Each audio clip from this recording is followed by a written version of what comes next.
Hello दोस्तों, कैसे हैं आप सब। I wish and I hope आप सब बहुत अच्छे होंगे।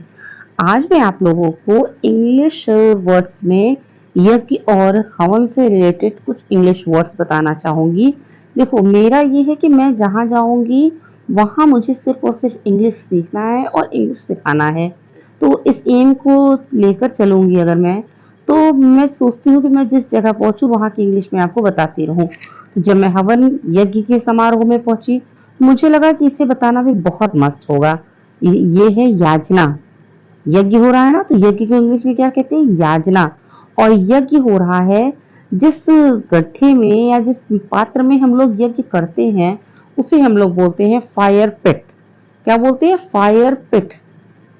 हवन करना, भाई एक हो गया यज्ञ। यज्ञ के बाद हम लोग जिसमें यज्ञ करते हैं उसे बोलते हैं फायर पिट।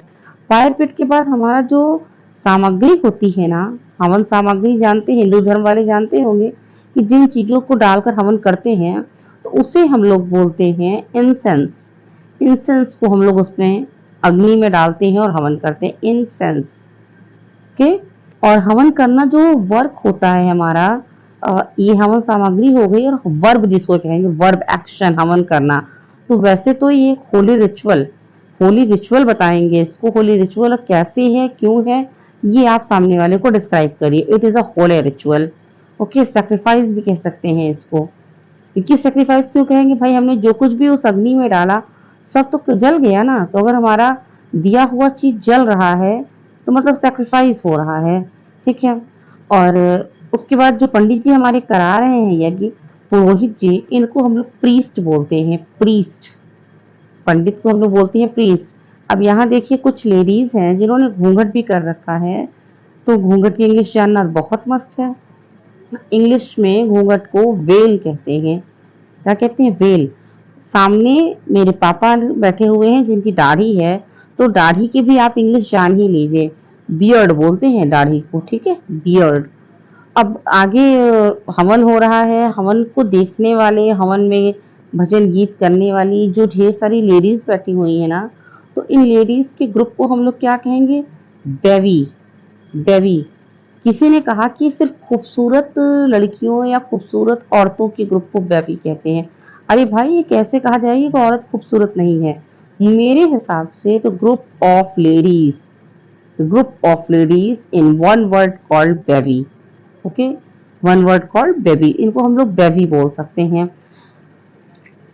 और एक चीज आपने इसमें गौर किया होगा कि सभी लेडीज में, सभी जो भी हवन करने के लिए लोग बैठे हुए हैं, परिवार के सदस्य बैठे हैं, इन सब ने पालथी बना के, ठीक है, पलथी बनाई हुई है, पलथी बना के बैठे हैं। तो भाई अगर पालथी बना के हर कोई बैठा है, तो हमें पालथी की इंग्लिश भी तो जानना जरूरी है ना।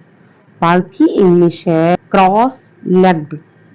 LEGGED, क्रॉस लेग्ड बोलते हैं। ठीक है।